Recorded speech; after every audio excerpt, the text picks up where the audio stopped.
The gavel slammed down like a death sentence in the suffocating silence of a courtroom. For Judge Reginald Beaumont, it was just another Tuesday, another notch on his belt, another poor soul sent away.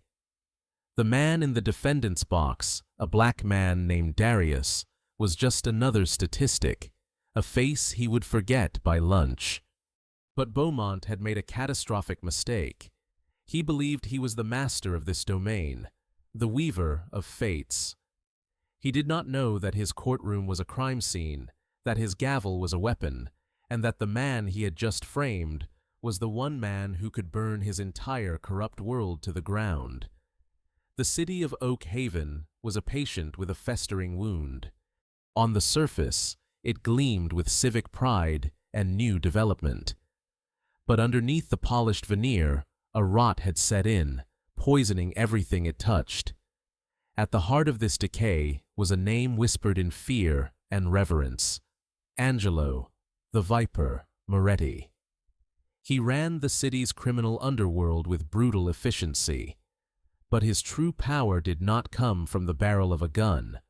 It came from the stroke of a pen and the slam of a gavel in courtroom 4B, presided over by the Honorable Judge Reginald Beaumont. For years, the FBI's Special Task Force on Organized Crime had been trying to build a case against Moretti. They had informants, wiretaps, and mountains of circumstantial evidence. But every time they got close, the case would mysteriously fall apart in court. Witnesses would recant. Evidence would be deemed inadmissible on a technicality, and key players would walk free. The leak was not in the police department. It was higher up. It was the judge. This was where Donovan Reyes came in. To the world, he was the newly appointed Assistant Director of the FBI's Criminal Investigative Division. A man known for his sharp mind, unyielding integrity, and a stare that could make seasoned criminals confess. But to the streets of Oak Haven, he was about to become Darius Kane, a man with no history, no connections, and a past fabricated to look just desperate enough to be the perfect prey.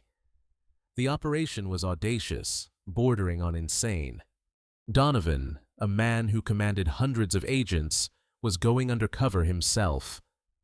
"We cannot send an agent in," he had argued in a heated briefing in Washington. "Beaumont and Moretti's network is too deep. They can spot a cop a mile away. They need to believe they have found a random, powerless victim. It has to be someone they will not even think to look at twice. It has to be me." For weeks, Donovan lived as Darius. He let his hair grow out, grew a scruffy beard, and traded his tailored suits for worn jeans and faded t-shirts. He worked odd jobs for cash, unloading trucks at the docks, washing dishes at a greasy spoon diner. He lived in a run-down apartment in the city's most neglected district, a place the city tried to forget. He was a ghost, a nobody. He learned the rhythms of the street, the language of the desperate. He saw firsthand how the law was applied differently on this side of the city. He watched officers Harlan Pike and Barrett Voss, two patrolmen known to be in Beaumont's pocket, shake down local business owners and harass kids on the street with impunity. They were the judge's collectors, his street-level enforcers. The plan was simple: get arrested. It had to be Pike and Voss, and it had to be for a crime serious enough to land him directly in Beaumont's court without the possibility of a plea bargain. The moment came on a damp, chilly evening. Donovan was walking home from a shift, the meager cash he had earned tucked into his pocket. A black and white cruiser screeched to a halt beside him, its lights painting the alley walls in strobing flashes of red and blue. Pike and Voss stepped out, their faces set in smug masks of authority. Well, what do we have here?" Pike sneered, his eyes raking over Donovan. "Walking a little fast there, buddy. You got somewhere to be." Donovan stayed in character, his shoulders slumping. "Just heading home, officers." "Let's see some ID," Voss demanded, his hand resting on his sidearm. Donovan produced the fake driver's license for Darius Kane. Voss snatched it.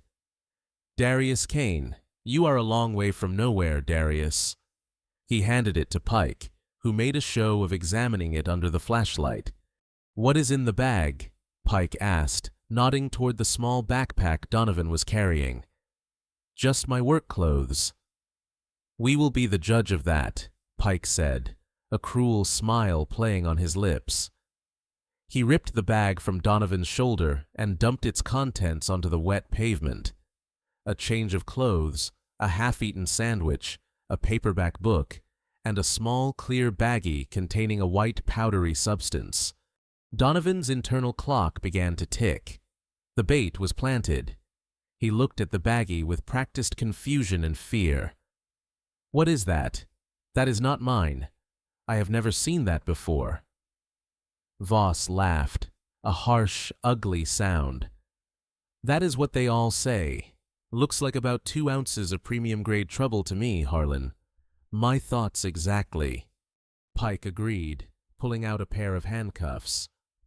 "Darius Kane, you are under arrest for possession of a controlled substance with intent to distribute."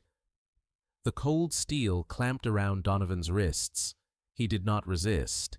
He kept his eyes down, projecting the image of a terrified, defeated man.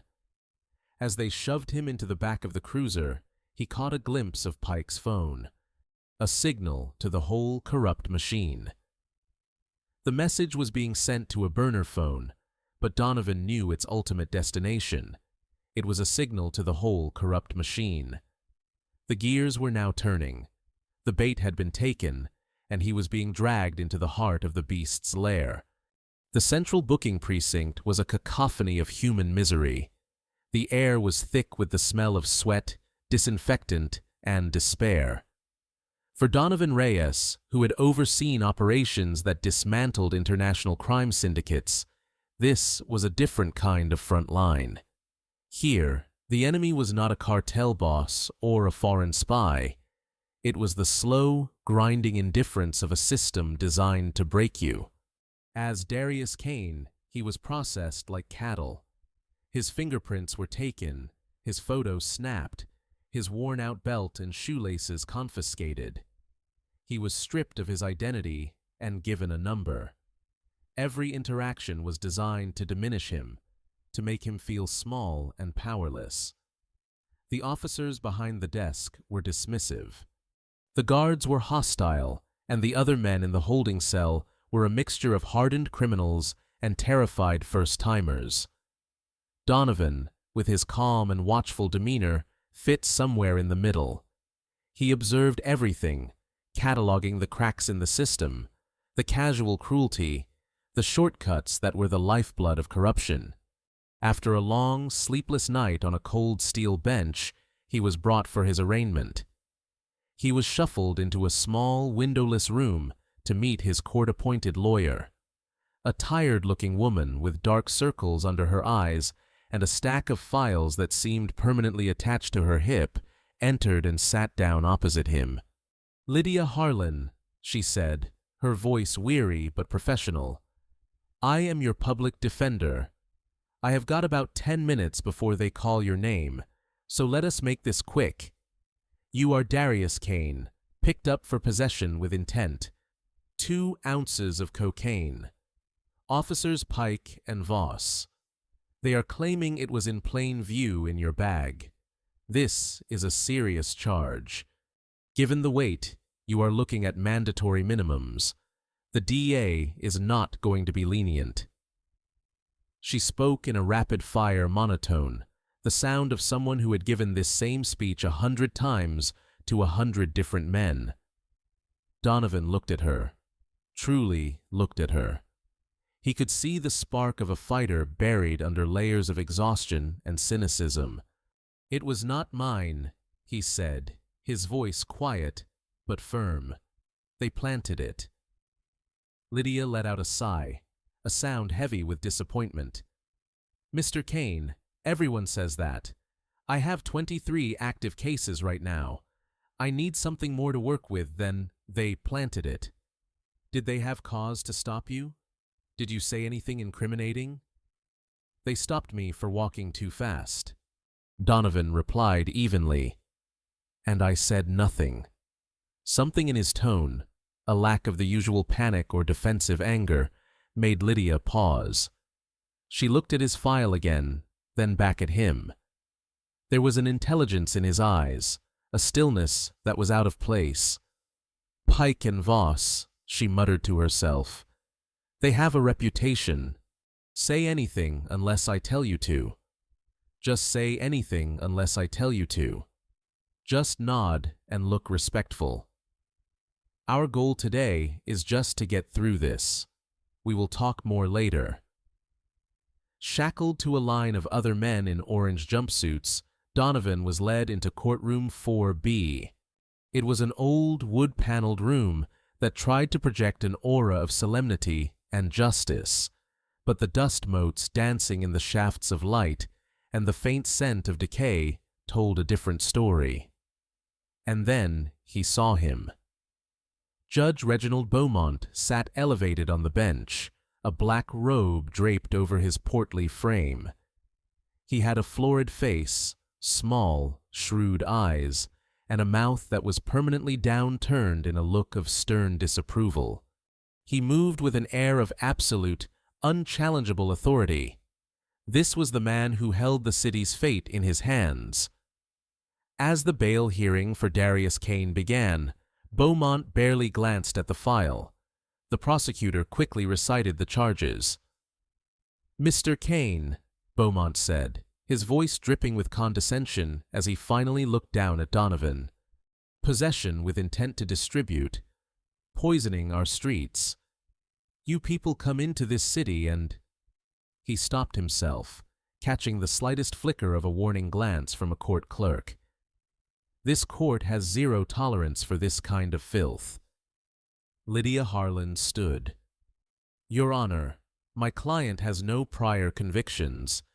He has ties to the community, tenuous though they may be, and is not a flight risk.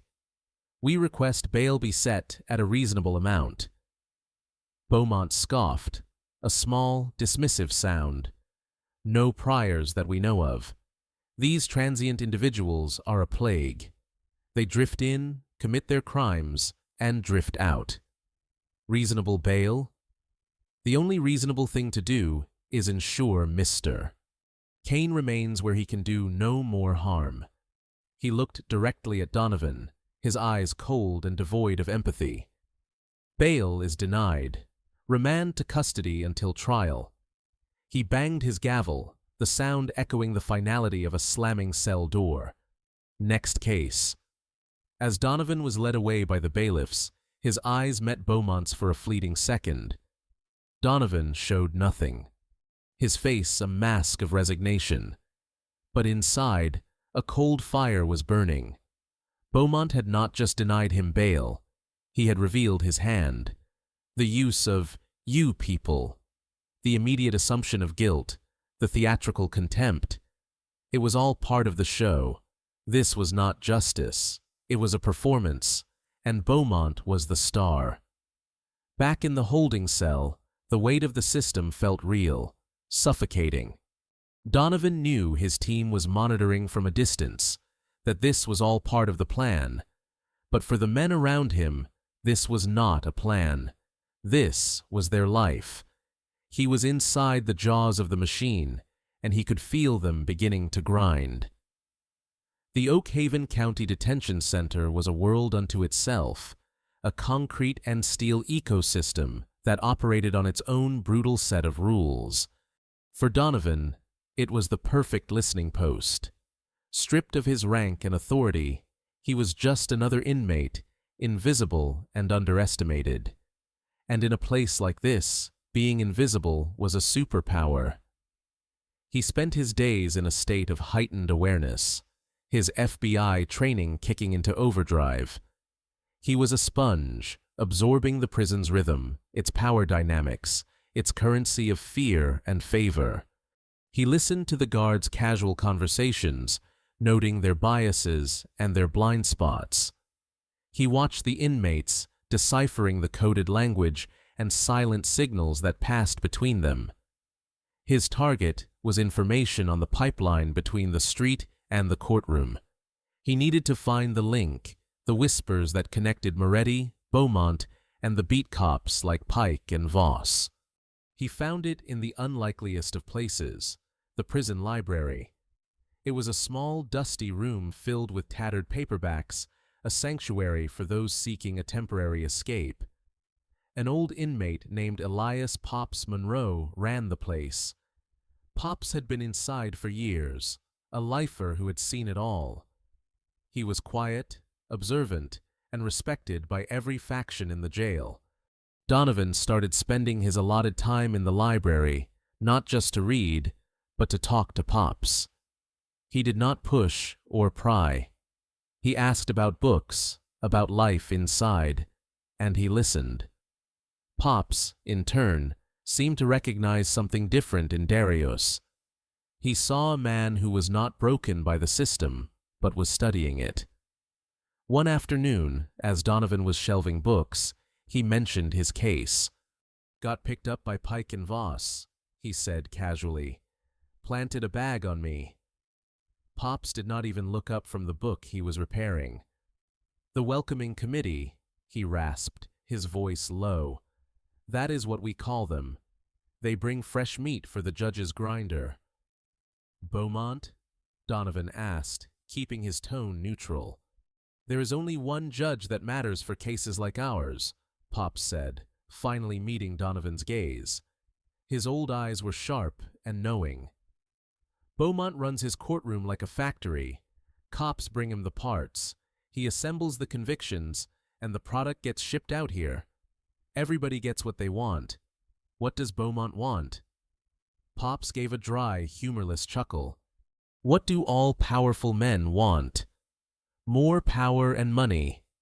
You do not get a house on Silver Lake and send your kids to Ivy League schools on a judge's salary. Not without a little help from your friends. Friends like Angelo Moretti," Donovan ventured, the name a carefully placed stone dropped into a still pond. Pops's demeanor changed instantly.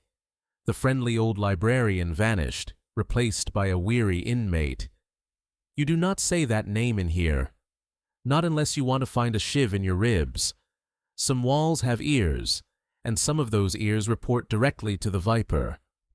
The conversation was over, but Donovan had what he needed: confirmation. The connection was real, and it was common knowledge within the prison walls. Beaumont was not just a racist judge. He was a key cog in Moretti's criminal enterprise. He kept the competition off the streets by fast-tracking convictions for rival dealers while ensuring Moretti's own men got a pass. The frame-ups were not random acts of prejudice. They were strategic moves to fill a quota and maintain a profitable partnership.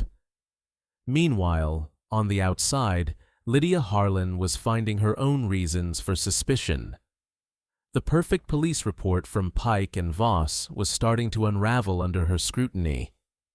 The dashcam footage from their cruiser had a convenient and inexplicable gap right around the time of the stop. The chain of custody for the evidence bag was sloppy, with a signature that was barely legible. Driven by a gut feeling she could not shake, she started digging into old case files involving the two officers. A pattern emerged. Dozens of arrests over the past few years, all with similar fact patterns: a lone minority defendant, a traffic stop for a minor infraction, and the discovery of a significant quantity of drugs. And nearly every single one of those cases had been funneled into Judge Beaumont's courtroom and ended in a swift conviction. She scheduled another meeting with Darius in the jail's visitation room. "You were right," she said, her voice a low, intense whisper as she leaned over the table.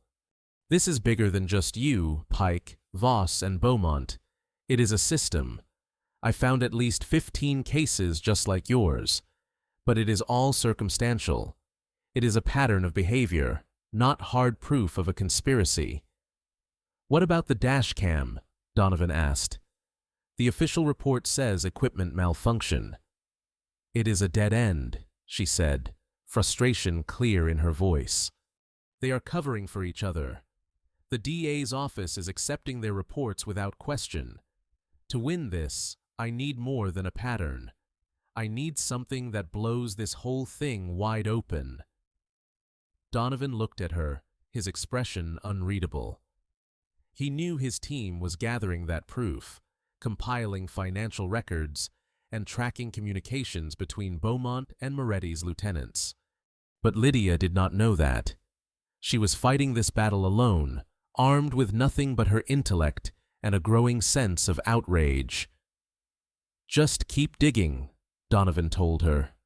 "Question everything at trial. Make them lie on the stand. Make them contradict themselves. Every lie they tell is a thread. Pull on enough of them, and the whole tapestry will unravel." Lydia looked at her client, a man the world had labeled a drug dealer. But he spoke with the clarity and confidence of a strategist. For the first time, a flicker of hope ignited within her. This was not just another lost cause. This was a fight. And for some reason, she felt like the man sitting across from her was ready for it. The day of the trial arrived with a heavy, oppressive stillness. Courtroom 4B was Judge Beaumont's kingdom, and from the moment he swept in, his black robes billowing behind him, he made it clear who was in charge. He greeted the prosecuting attorney, a slick, ambitious man named Preston Hale, with a warm nod, and shot Lydia Harlan a look of undisguised irritation. The jury selection was a master class in judicial manipulation. Beaumont, with subtle cues and leading questions, steered the selection toward a panel that was predominantly white, older, and inclined to trust law enforcement without question. Lydia fought valiantly, using her limited challenges to weed out the most obvious biases, but she knew she was starting the trial on the back foot. Prosecutor Hale began his opening statement with theatrical confidence. He painted Darius Kane as a predator, a transient criminal who came to Oak Haven to peddle poison. He held up the evidence bag of cocaine, calling it a one-way ticket to misery and death, and lauded officers Pike and Voss as heroes protecting the community. When it was Lydia's turn, her approach was starkly different. "This case is not about drugs," she began, her voice clear and steady, addressing the jury directly. "It is about the abuse of power. It is about a story crafted by two police officers that is too neat, too convenient, and too full of holes. The evidence will show you that my client, Darius Kane, is not a drug dealer. He is a victim." Beaumont watched her, his fingers steepled, a look of profound boredom on his face. The prosecution's case was simple and, on the surface, devastating. Officer Harlan Pike took the stand first. He was calm, professional, and radiated an aura of unimpeachable authority. He recounted the night of the arrest, describing how he and his partner had observed the defendant acting suspiciously and how a routine stop had led to the discovery of the narcotics. His testimony was a perfect recitation of his police report. Then came Lydia's cross-examination. "Officer Pike," she began, approaching the witness stand, "you stated you stopped my client for walking too fast. Can you please tell the court what the legal definition of walking too fast is?" Hale shot to his feet. "Objection.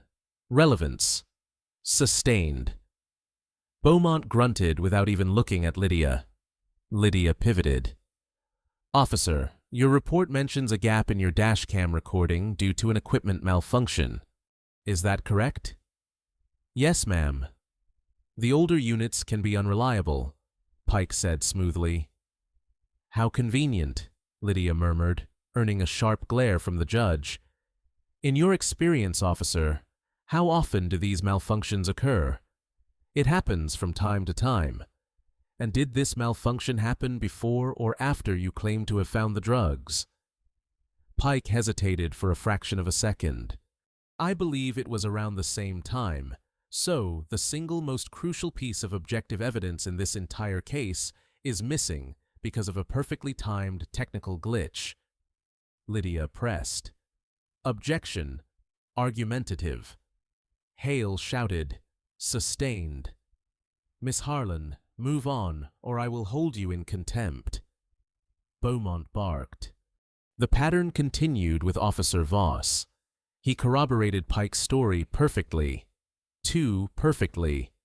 They used the same phrases, the same turns of speech, as if they had rehearsed from a script. Lydia poked and prodded, trying to find a crack in their story. But with Beaumont blocking her at every turn, it was like trying to punch through a brick wall. Every objection from the prosecution was sustained. Every one of hers was overruled with a contemptuous wave of the hand. Donovan watched from the defendant's table, a silent, impassive observer. He was playing his part, looking downtrodden and hopeless. But inside, he was a grandmaster watching a chess game, anticipating every move. He saw the jury, their faces already hardening against him. He saw Lydia fighting with everything she had against a rigged game. And he saw Beaumont, the smug puppet master, pulling all the strings. During a recess, Lydia sat beside him, her shoulders slumped in defeat. "I am sorry, Darius," she whispered, her voice strained. "He is not letting me lay a glove on them. The jury sees me as an obstructionist, and them as heroes. We are losing." Donovan looked at her, his eyes holding a depth she could not comprehend. "You are doing exactly what you need to do," he said, his voice a low rumble. "You are showing them the system. You are putting the corruption on the record. Do not stop fighting." His words, his unnerving calm, gave her a small jolt of renewed energy. She did not understand this man, but she was starting to believe in him. The final act of the prosecution's case was the testimony of a forensic expert who confirmed the substance was cocaine and the amount was consistent with intent to distribute. It was a clinical, factual presentation that seemed to seal Darius Kane's fate. As the prosecution rested its case, a palpable sense of finality settled over the courtroom. Hale looked at the jury with a triumphant smile. Judge Beaumont looked at his watch, eager to wrap things up. The system was working exactly as it was designed to. The frame was set, the evidence was presented, and the judge was ready to hammer the final nail in the coffin. Everyone in the room believed the outcome was a foregone conclusion. They were all wrong. The defense's case was painfully short. With no witnesses and no physical evidence to present, all Lydia Harlan had was the testimony of her client. Against her better judgment, but at his insistence, she called Darius Kane to the stand.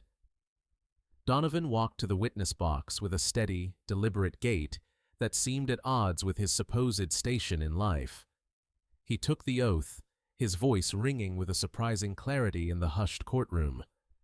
Lydia led him through his testimony. He calmly and simply recounted his version of events, that he was walking home, that he was stopped without cause, and that the drugs were planted on him by the officers. He never raised his voice, never wavered in his account. Then came the cross-examination. Prosecutor Hale approached him like a wolf circling its prey. He sneered. He mocked. He twisted Donovan's words. "Mr. Kane," Hale began, dripping with sarcasm, "you are asking this jury to believe that two decorated police officers, two public servants, risked their careers and their freedom to frame a man with no job, no money, and no importance. What possible motive would they have?" "You would have to ask them," Donovan replied, his gaze unwavering. "Oh, I will. I will ask the jury to consider their sterling records against yours, Mr. Kane, or rather the lack of one. It is quite convenient, is it not, that you just appeared in Oak Haven a few weeks ago? No history, no family, No connections. Almost as if you have something to hide. Hale hammered away, but Donovan remained a rock. He answered every question with simple, direct honesty. His composure seemed to frustrate the prosecutor, who grew more and more aggressive. But in the end, it did not matter. The jury had already made up their minds. After closing arguments, where Hale painted Donovan as a menace and Lydia made a passionate plea for them to see the reasonable doubt she saw so clearly, the jury filed out. They returned quickly. The speed of the verdict was a brutal omen. The foreman, a stern-faced man who had avoided eye contact with Donovan throughout the trial, handed a slip of paper to the bailiff. The bailiff passed it to Judge Beaumont. Beaumont read the verdict to himself first, and the faintest hint of a smile touched his lips. He cleared his throat. On the charge of possession of a controlled substance with intent to distribute, we the jury find the defendant, Darius Kane. He paused for dramatic effect. Guilty. A collective sigh of relief seemed to pass through one side of the courtroom. Lydia Harlan slumped in her chair, the blow landing with physical force. She reached over and put a hand on Donovan's arm, a gesture of comfort. He, however, remained perfectly still. He simply watched Judge Beaumont, his expression unreadable. Sentencing will take place immediately, Beaumont announced, eager to close the book on this case. Mr. Kane, please rise. Donovan stood, his movements fluid and unhurried. Beaumont leaned forward, relishing his moment of victory. He removed his glasses and looked down at Donovan with a look of utter contempt. Darius Kane, this court has found you guilty of peddling filth on the streets of our fine city. Your crime is not merely a legal transgression, it is a moral one. You and people like you are a cancer that we must cut out. You prey on the weak and contribute nothing to society. You are, in short, a liar, a criminal, and a parasite. The judge's voice boomed with self-righteous fury. He was no longer a judge. He was a priest condemning a sinner. Therefore, it is the sentence of this court, he continued, that you will serve no less than 15 years in a state penitentiary with no possibility of parole for the first 10. This should serve as a message. It was at that moment that Donovan chose to act.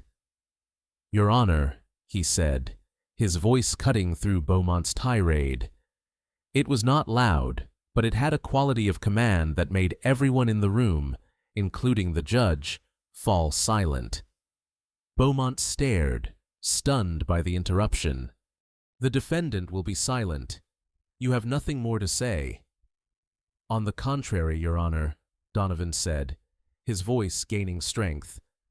I believe I am entitled to make a statement before sentencing is finalized, and I have quite a lot to say. Lydia Harlan looked at her client in a panic. What was he doing? He was only making things worse.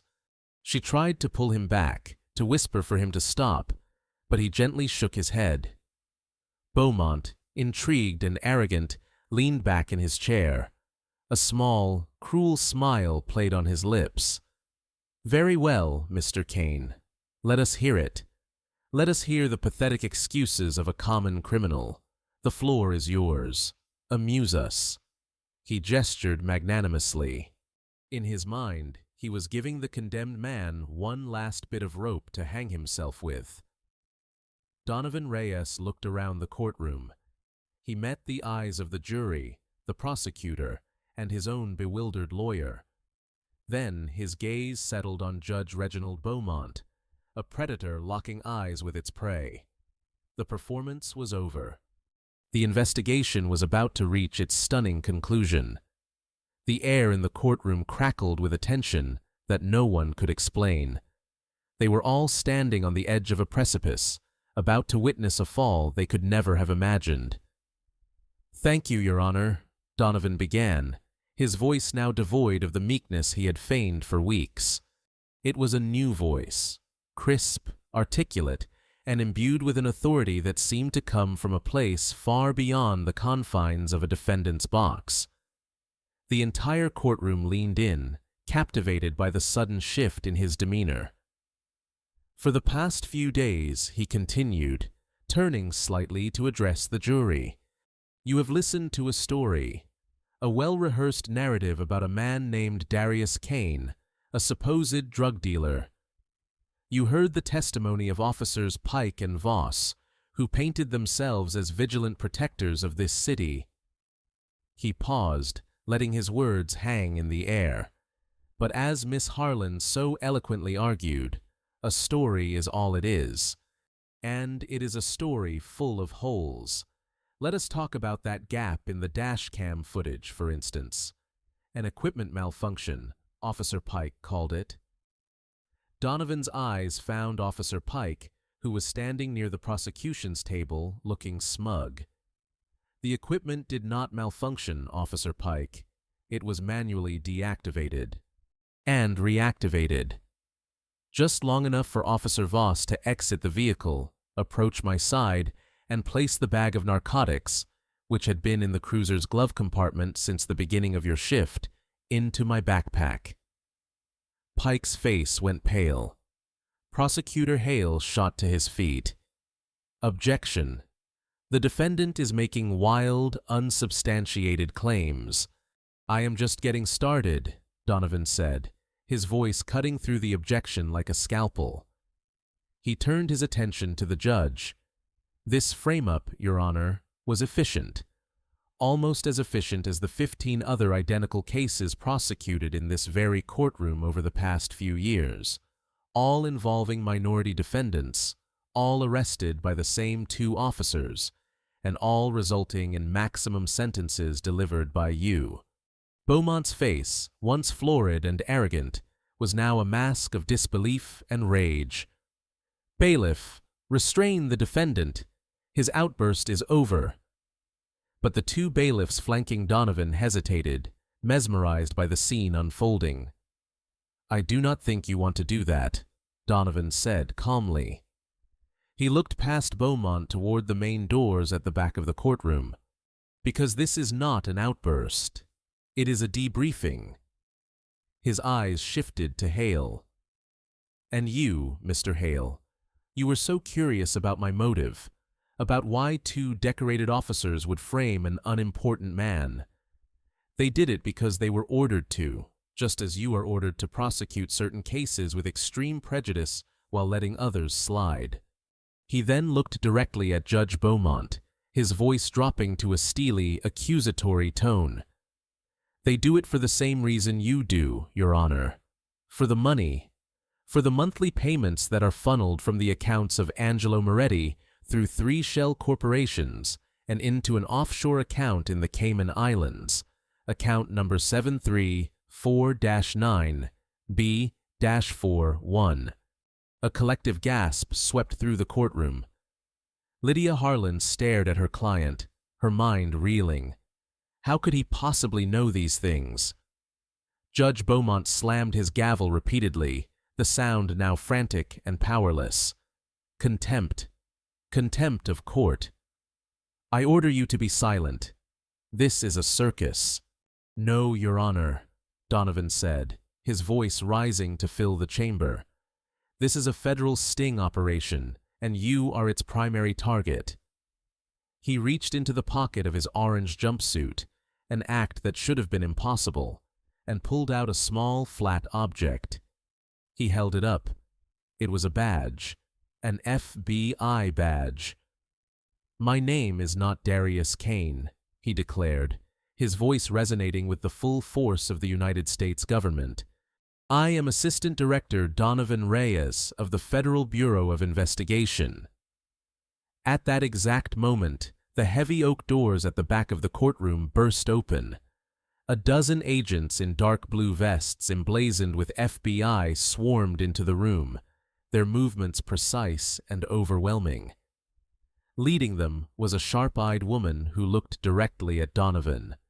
Director Reyes, Agent Valeria Soto said, her voice crisp. The perimeter is secure." The courtroom erupted into chaos. Reporters in the gallery scrambled for their phones. The jury stared in stunned silence, their mouths agape.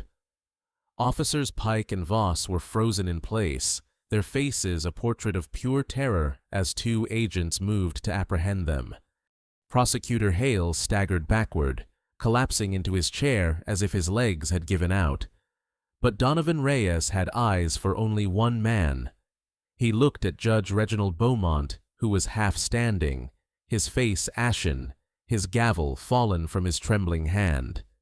The black robe that had been a symbol of his power now looked like a funeral shroud. "Reginald Beaumont," Donovan said, his voice cold and final.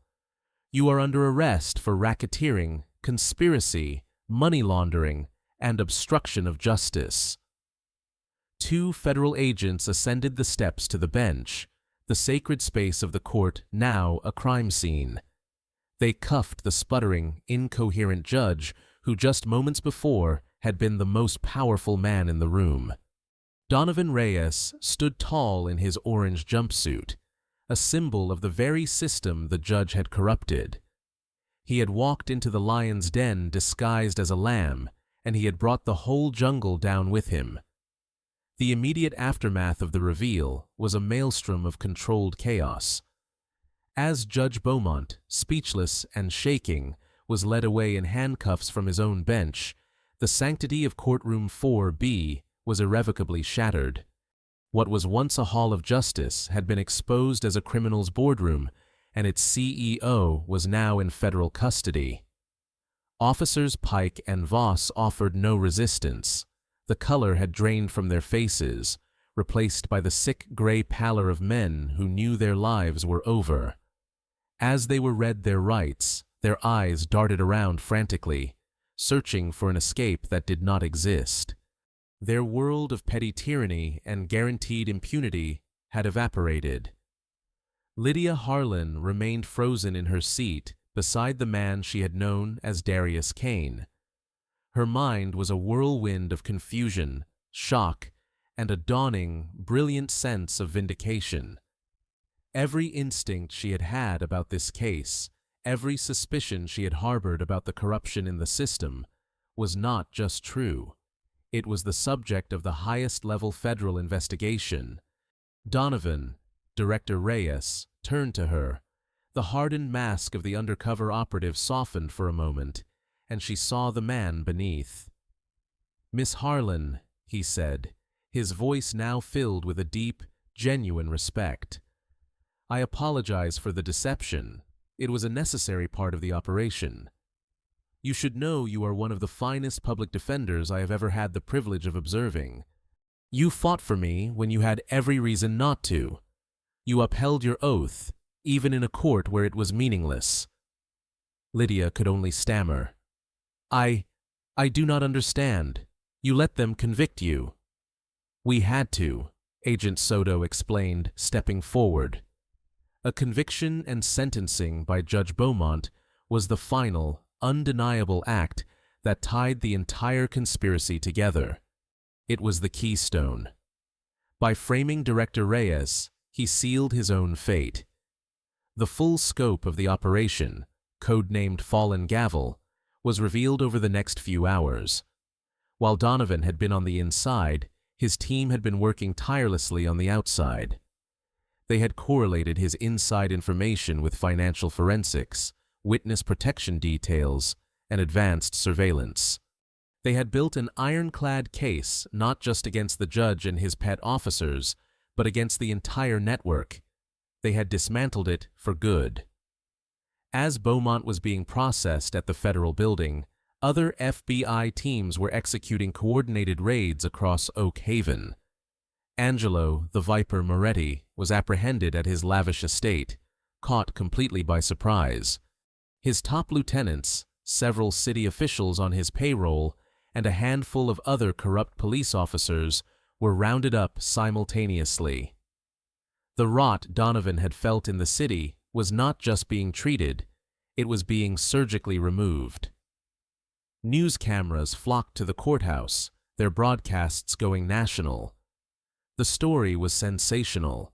A sitting judge arrested in his own courtroom by an undercover FBI director he had just sentenced to prison. It was a tale of hubris and justice so perfect it seemed scripted. For Donovan, the work was far from over. He was taken to a secure location where he finally shed the identity of Darius Kane. After a hot shower and a change into a crisp suit, he looked like himself again, but his eyes held the weight of what he had experienced. He had seen the justice system from the bottom up, and the sight was uglier than he could have imagined. He personally oversaw the initial interrogations. Pike and Voss folded within an hour, each one trying to betray the other to get a better deal. They confessed everything, the frame-ups, the kickbacks, the orders they took from Beaumont. Beaumont himself was a different story. He blustered and threatened, citing judicial immunity and accusing the FBI of a vendetta. But when Donovan walked into the interrogation room and laid out a series of satellite photos showing Beaumont meeting with Moretti on his private yacht, followed by bank statements from his offshore account with perfectly matching deposit dates, the judge's facade crumbled. He sat in stunned, defeated silence. The master of the universe was just a common criminal caught in an airtight trap. The reckoning had come to Oak Haven. The fall of Beaumont and Moretti sent shockwaves through the city's political and legal establishments. It was a brutal, necessary purge, a cleansing fire that would allow for the possibility of true justice to finally take root. Their co-conspirators became a public. Their co-conspirators became a public spectacle, laying bare the depth of the corruption that had plagued the city for years. Donovan Reyes did not testify in person, but provided a detailed deposition that served as the backbone of the prosecution's case. The evidence was overwhelming. The financial records, the confessions of Pike and Voss, who both took plea deals for reduced sentences, and the testimony of dozens of other individuals who had been caught in Beaumont's web, painted a damning picture. The former judge was a shadow of his former self. Stripped of his robes and his power, Reginald Beaumont was just another paunchy, middle-aged man in a suit, his arrogance replaced by a desperate, palpable fear. He was found guilty on all counts and sentenced to life in federal prison, a fate he had so callously meted out to countless innocent men. The irony was lost on no one. Angelo Moretti, the Viper, was also convicted. His criminal empire dismantled for good. He would spend the rest of his days in a supermax facility, his power confined to a 6-by-9-foot cell. But for Donovan Reyes, the victory was about more than just putting bad men behind bars. It was about repairing the damage they had done. He spearheaded a joint task force with the Department of Justice to review every single case that had passed through Beaumont's courtroom in the last decade. It was a monumental undertaking. One by one, wrongful convictions were overturned.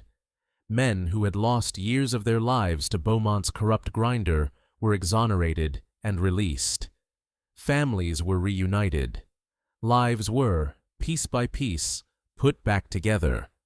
Elias "Pops" Monroe, the old prison librarian who had first confirmed Donovan's suspicions, was among those whose sentences were reviewed and eventually commuted.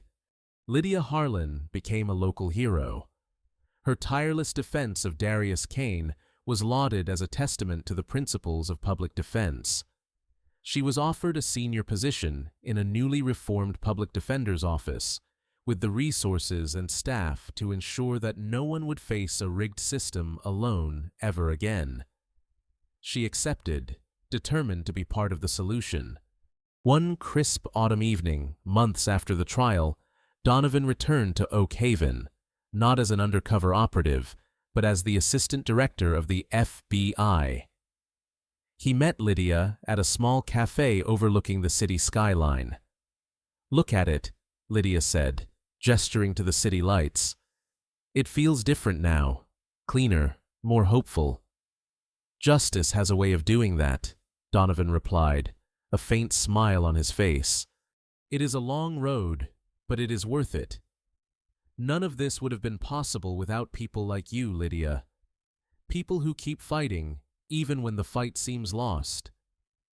I had a feeling about you, you know, she admitted with a laugh.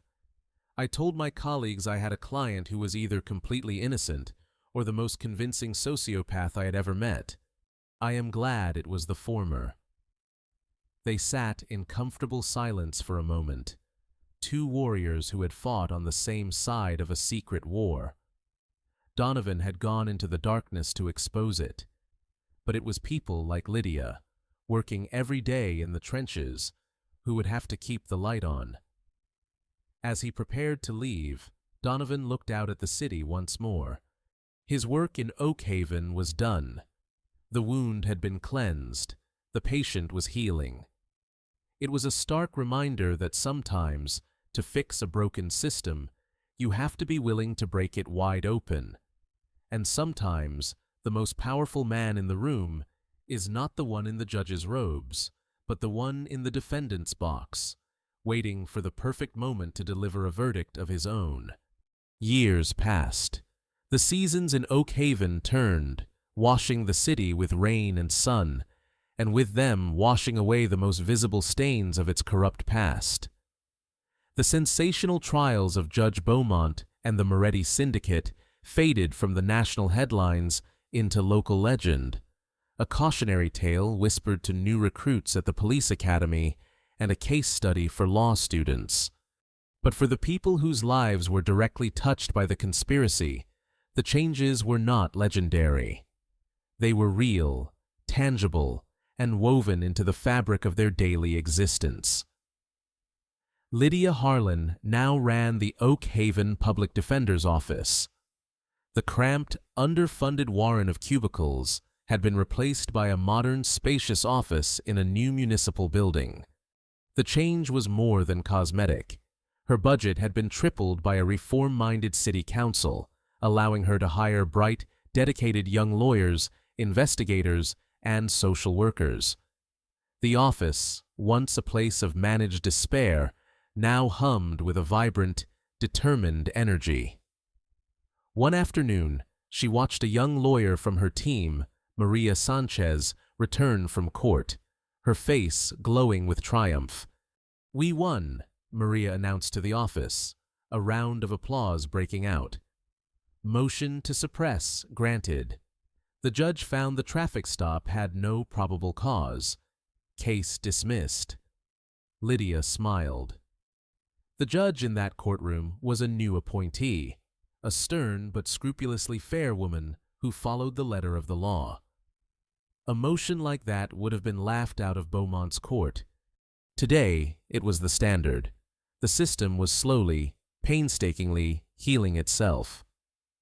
"That is great work, Maria," Lydia said. "What did I tell you? You attack the procedure. You make them justify every step. It is just. I cannot imagine what it was like for you," Maria said, her voice full of awe, arguing in front of him.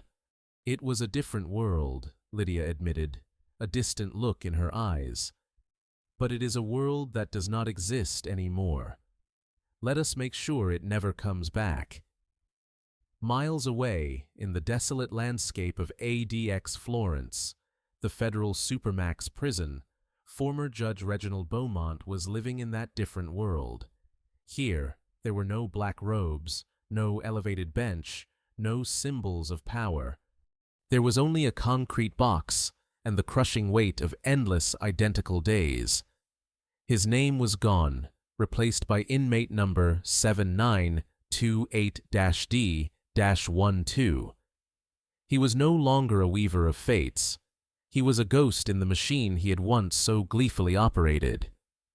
The other inmates, a collection of the nation's most dangerous criminals, regarded him with a particular kind of contempt.